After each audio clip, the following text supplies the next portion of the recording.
ओम शांति। राजा Raghuvanshi murder case से पूरा समाज और माता पिता ये सीख जरूर लें तो आगे ऐसी घटनाएं नहीं होंगी। देखिए, आज जो आप सभी देख रहे हैं, आपने न्यूज़ में सुना होगा, यूट्यूब पर देखा होगा, जो कितने ज़ोर तोर से घटना चल रही है कि सोनम रघुवंशी ने अपने पति का ही मर्डर करवा दिया है। और इस घटना ने सभी के दिल को झकझोर कर रख दिया है और सभी की आंखें नम हैं और विश्वास उठ चुका है। ऐसे केस जब देखने को मिलते हैं तो लोगों का विश्वास अपने आप से, अपने लोगों से उठ जाता है कि आखिर क्या करें। ऐसी पत्नी जो हनीमून के बहाने अपने पति को ले गई और पति को मरवा दिया। ऐसे लोग, देखिए, ये केवल घटना ये नहीं है, ये घटना सिर्फ ऐसी नहीं है कि उस लड़की ने अपने पति को मरवा दिया है, बल्कि सबसे पहले हमें ये देखना है कि उस बेचारे उस आदमी की क्या गलती थी, उस व्यक्ति की क्या गलती थी। उसने तो बेचारे ने उसकी पत्नी ने जो कहा कि वहाँ चलना है, उसने मना नहीं किया। उसने ही प्लान बनाया उसकी पत्नी ने कि वहाँ घूमने चलना है, उसने मना नहीं किया। और सोचो, ऐसा भी सुनने में आया है कि जिसने पति को मारने का प्लान बनाया कि वो विवाह के पहले वहाँ जा चुकी थी और वहाँ वो घूम करके आ चुकी थी कि, और वो पहले प्लानिंग उसने कर ली थी कि ऐसे ऐसे घुमाने लाऊंगी, ऐसा ऐसा करूँगी और ऐसा ऐसा यहाँ से मारूंगी। मतलब कि मारने की पूरी प्लानिंग वो पहले से कर चुकी थी और शादी के बाद फिर अपने पति को ले गई। राजा रघुवंशी उसके पति का नाम था, जो आज तो आप सभी सुन चुके होंगे। अब उसकी क्या गलती थी बेचारे की? उसने तो भरोसा किया था पत्नी के ऊपर। भरोसा, कौन पत्नी अपने पति के साथ ऐसा करेगी? कौन सोच सकता है? कौन पति सोच सकता है कि पत्नी हमें मरवा देगी? अगर ये विश्वास समाप्त हो जाए तो पूरी प्रकृति हिल जाएगी। आप सोचिए, यदि ये विश्वास सभी के अंदर से समाप्त हो जाएगा तो पूरी पृथ्वी पर भूचाल आ जाएगा। अरे, दूसरा कोई मार के चला जाए तो आश्चर्य नहीं होगा, किसी को आश्चर्य नहीं होगा। दुश्मन मारे, आश्चर्य नहीं। कोई आतंकवादी मार करके चला जाए तो आश्चर्य नहीं होगा। वो तो मारने ही आए थे, वो तो मारने के लिए ही आए थे। और अभी आतंकवादी आए थे पहलगांव में और जात पूछ करके, हिंदू हो कौन हो, और मार करके चले गए। तो उनसे उम्मीद क्या कर सकते थे? क्योंकि वो तो मारने ही आए थे, उनसे क्या उम्मीद करेंगे? वो तो आतंकी थे, आतंकवादी थे। लेकिन तुम तो अर्धांगिनी थी, 7 जीने मरने की कस्में खाई थी, 7 फेरे लिए और शादी के महीने भर के भीतर ही अपने पति को अपने मौत के घाट उतार दिया, केवल इसलिए कि आपको कोई दूसरा लड़का पसंद है। सिर्फ इसलिए। तो जब पसंद ही था तो विवाह उसी से करती। बेचारे इस निर्दोष को बीच में क्यों बर्बाद करने की ज़रूरत थी? उसकी ज़िंदगी ख़त्म, उसका परिवार बर्बाद करने की क्या ज़रूरत थी? उसकी माँ बाप के दिल के ऊपर क्या गुजर रही होगी?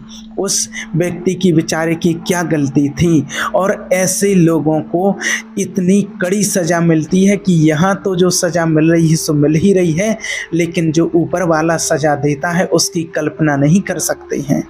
तो देखिए, क्या विश्वास करना इतना बुरा हो सकता है? फिर कौन किस पर भरोसा करेगा, कौन किसके ऊपर विश्वास करेगा? जब पति पत्नी के ऊपर ही विश्वास नहीं कर सकता है या पत्नी पति के ऊपर ही विश्वास नहीं कर सकते हैं तो फिर और कौन किस पर विश्वास करेगा? आप सोचिए।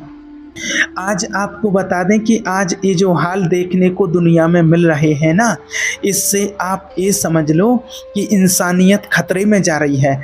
आप कितना भी विकास कर लो, कितने भी आगे बढ़ते जाओ, कितनी भी तरक्की कर लो, लेकिन आपकी मानसिकता का तो विनाश ही हो रहा है। देख रहे हैं ना आप ऐसी चीज़ें। ये मानव जाति का सबसे बड़ा विनाश है, पतन है। इससे बड़ा पतन इंसान का और क्या हो सकता है? जिस देश की नारियां अनसुईया होती हैं, जिस देश की नारियां सावित्री बन करके यमराज के मुंह से अपना पति वापस ले आती हैं, उस देश की नारियां अपने पति को मरवा डालती हैं। ये सुनने में कितना अजीब, कितना भयंकर लगता है।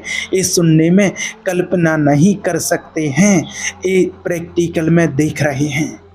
इसलिए ध्यान रखें कि आजकल का अब युग है कि शादी ब्याह करने से पहले अपनी बेटियों को और अपने बेटों को बहुत अच्छे से समझ लो, उनको जान लो और परख लो। और कई बार तो माता पिता को भी नहीं पता रहता, उस लड़की की माँ को भी नहीं पता था कि वो लड़की ऐसी है। कोई जानता थोड़ी है, व्यक्ति तो भरोसा करता है अपनों पर, बच्चों पर। इसलिए विशेष करके ध्यान रखना कि आप लोग माता पिता अपने बच्चों को संस्कार दीजिए। ये अगर आज कोई रक्षा कर सकता है समाज की, आपकी, आपके बच्चों की और देश की, तो रक्षा कौन कर सकता है? आप ध्यान से सुन लीजिए। पुलिस रक्षा कर पाती तो राजा की रक्षा कर लेती, ना मरता बेचारा। सेना रक्षा कर पाती तो कर लेती, ना मरता बेचारा। यदि कोई रक्षा कर सकता है आपके परिवार की और आपके रिश्तों की, तो वो एक ही चीज़ है, संस्कार।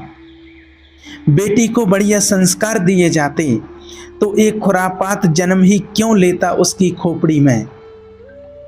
देखिए, सेना तो बॉर्डर की रक्षा करने के लिए होती है और पुलिस देश की व्यवस्था के लिए है, और संस्कार घर के भीतर की व्यवस्था के लिए है, घर के भीतर की व्यवस्थाओं में काम करता है। इसलिए आज की जो जनरेशन है, आजकल के जो बच्चे हैं, कोई हरकतें वो ऐसी इसलिए कर रहे हैं क्योंकि संस्कारहीन होते जा रहे हैं। अब बताओ, संस्कार क्या है? सबसे बड़ा संस्कार क्या होता है? सबसे बड़ा चरित्र का संस्कार ही श्रेष्ठ संस्कार है। आजकल की कुछ लड़कियां, कुछ लड़के क्या हो रहे हैं? चरित्रहीन होते जा रहे हैं, चरित्रहीन हो रहे हैं। अब चरित्रहीन हो रहे हैं। उस लड़की का किसी और लड़के से चक्कर था, अब उसको करनी पड़ी शादी किसी और लड़के से। तो कहावत जो बनी है ना, जो कहते हैं वो झूठी नहीं है कि दिल लगी है गधी से तो परी किस काम की। बस यही हाल हुआ है। जबकि वो लड़का देखने में कितना सुंदर स्मार्ट था बेचारे को, जिसको मार दिया, और कितनी उसके पास प्रॉपर्टी थी, और जिसका उसके साथ चक्कर था वो देखने में कैसा लगता है वो भी देख लो। और ऐसे ही हाल अभी कुछ ही समय पहले देख चुके हैं कि वो ड्रम वाले केस में हुआ था। वो भी देख चुके हैं कि अपने सुंदर पति को मार करके ड्रम में पैक कर दिया है, और एक कैसी वो शक्ल का था उसके साथ वो भाग गई। आजकल लोगों की, लड़कियों की पसंद कैसी हो गई है, इनको कैसे लोग पसंद आ रहे हैं, ये भी देख रहे हैं, आप भी देख रहे हैं इस चीज़ को। अब यहाँ हमें ये चेक करना है कि कमी किस चीज़ की है, किस बात की है। अगर थोड़ा भी संस्कार होता, चरित्र का अगर थोड़ा संस्कार होता कि मुझे विवाह के पहले किसी लड़के के साथ नहीं रहना है। अभी 2-3 दिन पहले ही एक लड़की का फ़ोन आया और उसने पूछा कि मैं एक लड़के के साथ रहती थी और उसने बोला कि मैं शादी करूंगा, उसने वादा किया, तो उसके साथ फिर रिलेशन में चले गई और अब वो कह रहा है कि मैं शादी नहीं करूंगा। तो आपसे एक सवाल पूछना चाहते हैं कि शादी कर लेना बहुत अच्छा है, विवाह कर लेना बहुत अच्छी बात है, पर विवाह के पहले जो आप ऐसे घटिया काम कर लेते हैं, शारीरिक शोषण जो अपना करा लेते हैं या कर लेते हैं, ये बहुत ही हानिकारक होता है पूरी लाइफ के लिए, स्त्री के लिए भी और पुरुष के लिए भी। ध्यान से इस बात को सुन लेना। इसलिए आप सभी से कहते हैं कि शादी विवाह के पहले तक तो आपको ब्रह्मचारी ही में रहना चाहिए, और पहले की भी यही परंपरा थी। अब आजकल के लड़के लड़कियां तो होशियार हो गए हैं, शादी हुई नहीं और पहले ही उनका मन भटकने लगता है और अपनी शारीरिक पूर्ति करने लग जाते हैं, अपनी ज़रूरतों को पूरा करने लग जाते हैं। उन्हें पता नहीं कि इसके दुष्परिणाम क्या होंगे बाद में। इसलिए ध्यान रखें कि कोई भी लड़की शादी के पहले किसी भी पराये पुरुष के बारे में ना सोचे, और कोई भी लड़का ऐसे संस्कार दो आप अपने बच्चों को कि आपकी बेटी विवाह के पहले कुछ ऐसा करने का, पराये के बारे में कुछ सोचे ही नहीं, और लड़का भी पराई नारी के, पराई लड़की के बारे में सोचे ही नहीं शादी के पहले। तो फिर कोई संबंध और कोई रिश्ता कभी टूट ही नहीं सकता है। गलतियां यहाँ ये होती जा रही हैं कि आपने अपनी जड़ों को काट दिया है। सनातन की जड़ क्या है समझो, आप इस बात को गौर करो इस चीज पर। सनातन की जड़ है चरित्र। रामचरित्र सुनवे को रसिया, राम लखन सीता मन। राम कैसे हैं? चरित्रवान हैं। कैसे हैं राम? राम की पूजा होती है, राम की पूजा नहीं, श्री राम जी के चरित्र की पूजा होती है। श्री राम जी का चरित्र ऐसा है कि उनके आगे कोई स्त्री आती है तो राम उसे माता कह करके बुलाते हैं, गलत निगाहों से कभी दृष्टि नहीं डालते हैं। ये श्री राम जी का चरित्र है। माता पिता ने जो कह दिया स्वीकार कर लिया। ये चरित्र इस देश का रहा है, हमारे देश का रहा है। हमारे देश का चरित्र ऐसा नहीं था कि आप विवाह के पहले कुछ भी गलतियां किसी के साथ कुछ भी करते रहो, और अगर ऐसा करते रहेंगे तो फिर तो अस्तित्व भी खत्म हो जाएगा। हमारा अस्तित्व किसकी वजह से है? हम सनातनियों का अस्तित्व वही है, संस्कारों की वजह से है, चरित्र की वजह से। अगर आज दुनिया में खड़े हैं तो टेक्नोलॉजी के बल पर नहीं, अपने संस्कार और अपने विचारों के बल पर खड़े हैं। ऐसा विचार जिस विचार को दुनिया फॉलो करती है, वसुदेव कुटुंबकम, इस विचार को दुनिया फॉलो करती है, वसुदेव कुटुंबकम, मतलब कि पूरा विश्व हमारा परिवार है। इस विचारधारा को पूरी दुनिया स्वीकार करती है। गीता को, गीता के ज्ञान को पूरी दुनिया स्वीकार करती है। भारत के संस्कार सारी दुनिया में सराहे जाते हैं, सराहनीय हैं, पूजे जाते हैं।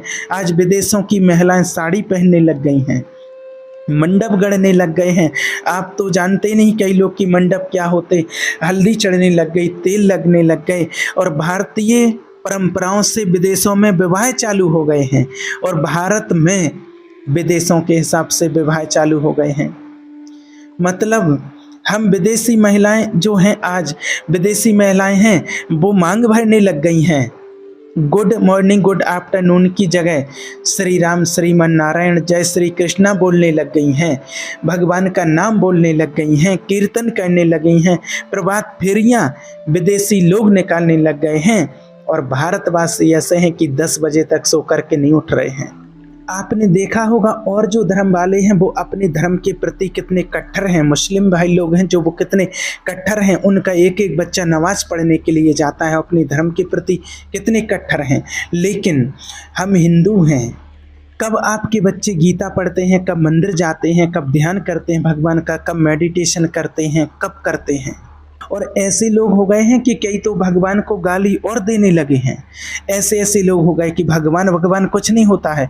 मुसलमान कभी नहीं कहता कि अल्लाह वल्लाह कुछ नहीं होता, कभी नहीं सुना होगा आपने। और हिंदू 1000 मिल जाएंगे आपको ऐसे, और कई जगह बैठ करके और ऐसे कह रहे हैं, और वो हैं भी कौन, हिंदू हैं कि नहीं, जो गाली भगवान को दे रहे हैं। ऐसे लोग हैं। इससे क्या होगा? परिवार टूटते जाएंगे, हाथ हो जाएगा, विनाश हो जाएगा। जो व्यक्ति अपने संस्कारों को फॉलो नहीं करता, जो अपने आदर्शों पर नहीं चलता, वो बर्बाद हो जाते हैं, और आज बर्बाद हो रहे हैं। और सबसे बड़ा पतन का कारण यही है कि हम अपने सनातन संस्कृति को लेकर के कट्टर नहीं। इसलिए विशेष करके माता पिता ध्यान दें, अपने बच्चों को ऐसे संस्कार देंगे, अगर अच्छे संस्कार देंगे, चरित्रवान बनाएंगे, तो आज जो घटनाएं आपको देखने को मिल रही हैं, ऐसी घटनाएं आपको सुनने और देखने को कभी नहीं मिलेंगी। इसलिए अपने बच्चों के संस्कारों पर विशेष करके अटेंशन देना है, विशेष ध्यान देना है। ओम शांति।